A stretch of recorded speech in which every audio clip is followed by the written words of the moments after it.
Internet, portal cbncampinas.com.br e em nosso aplicativo.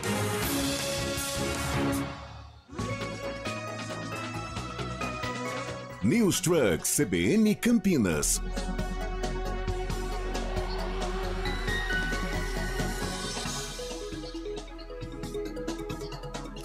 São 10 horas e 18 minutos, a gente está no Paço Municipal, onde acontece uma feira de oportunidades hoje, tem vagas para homens, para mulheres, mas também orientação para elas que querem empreender. Mais cedo falamos com a Daniela Cria do Sebrae, analista de negócios, trazendo aqui um perfil que realmente nos mostra o quanto a gente ainda precisa evoluir.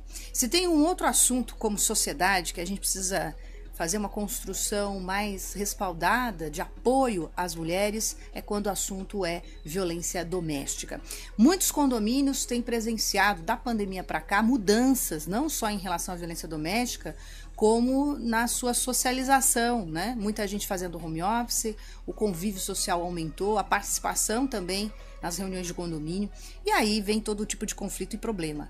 No caso da violência contra a mulher ou a violência doméstica, que também pode atingir idosos, pode atingir também crianças, adolescentes, qual será o papel, né? A responsabilidade do síndico, do condômino, enfim, a gente que é vizinho também tem responsabilidade sobre isso. Guilherme Pirangeli esses dias contou para mim que lá no condomínio dele, inclusive, existem panfletos lá orientando sobre isso, não é, Pirangeli? Isso, Carol, é uma coisa que aconteceu recentemente no meu condomínio. Lá são 9 blocos, né? Instalaram na entrada de cada bloco placas, mandaram fazer placas informando sobre essa lei, de que se há alguma briga, algum abuso, né, contra a mulher, alguma briga, um caso de violência doméstica, o condomínio é obrigado a reportar às autoridades. Então tá ali bem claro para quem quiser ver, né, que se for presenciado, se for verificado algum caso desse tipo, o condomínio precisa então avisar as autoridades. Olha só que interessante. E é sobre este assunto que a gente fala com a doutora Simone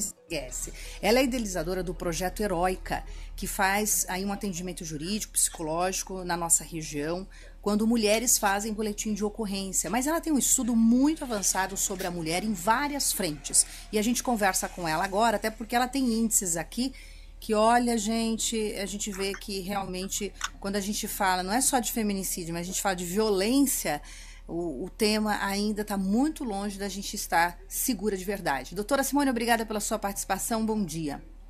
Bom dia, é um prazer estar aqui com vocês, colaborando bem no dia 8, que é um dia importante para a gente trabalhar essa temática.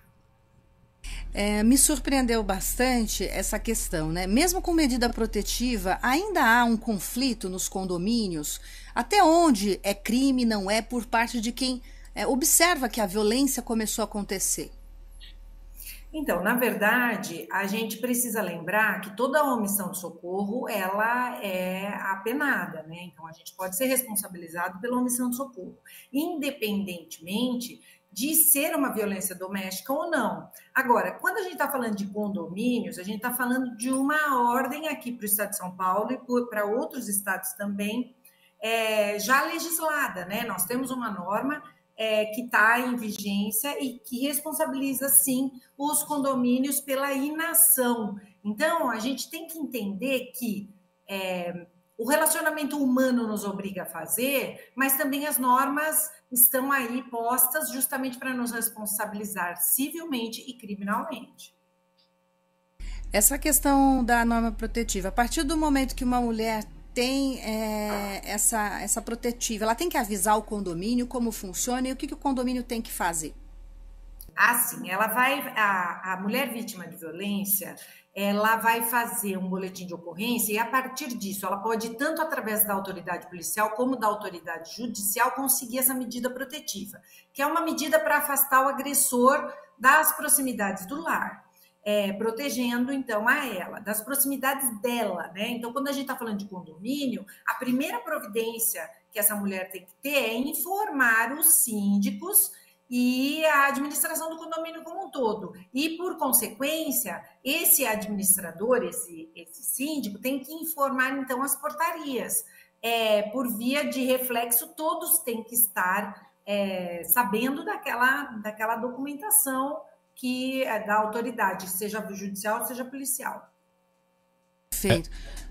Oi, Guilherme. Pois, não, eu ia perguntar para a doutora, primeiramente, bom dia, doutora, sobre essas estatísticas, né, que a gente tem acesso aqui, que entre as mulheres 60% conhecem ao menos uma vítima e 36% já declararam terem sido elas mesmas vítimas, né, de alguma forma de violência doméstica, seja psicológica ou física.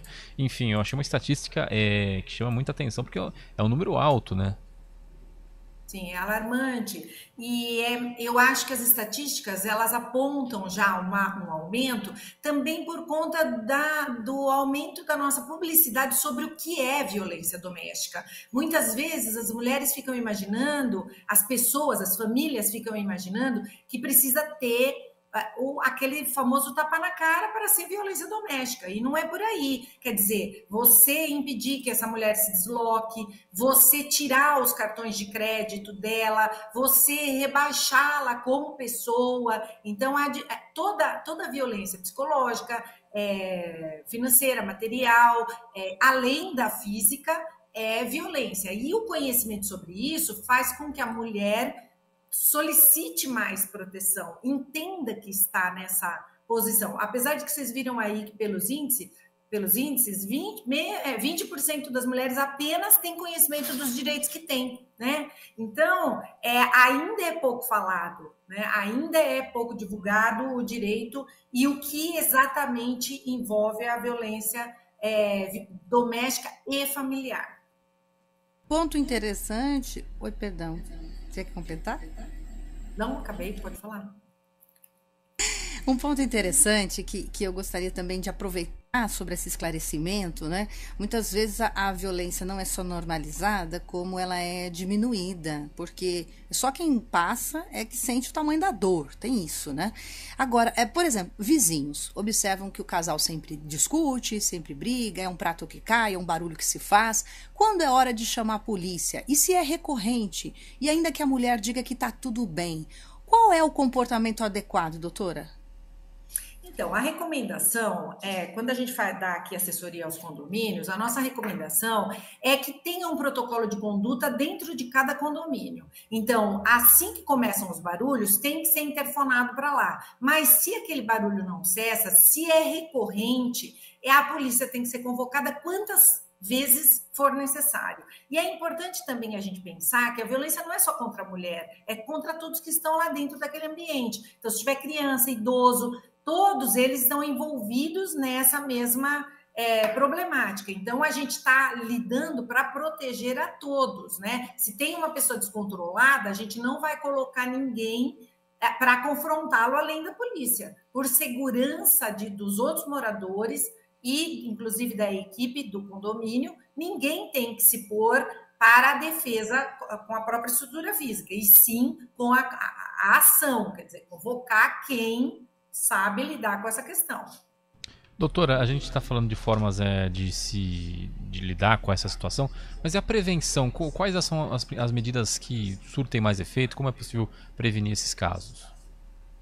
Então, existem vários protocolos de prevenção, né? Quando a gente começa, a gente tem que trabalhar bastante aquele universo vivo que é o condomínio. Quais os problemas que nós temos aqui? Nós temos violência entre crianças, nós temos preconceito. Então, aí, se é apurado que nós temos muitos casais que passam do limite, tem brigas, então nós temos que começar uma campanha dentro daquele condomínio, né? Então, trabalhar com esse preventivo, inclusive o Ministério Público soltou algumas cartilhas e cartazes que estão disponíveis. A gente pode imprimir e afixar no nosso condomínio. É de livre acesso.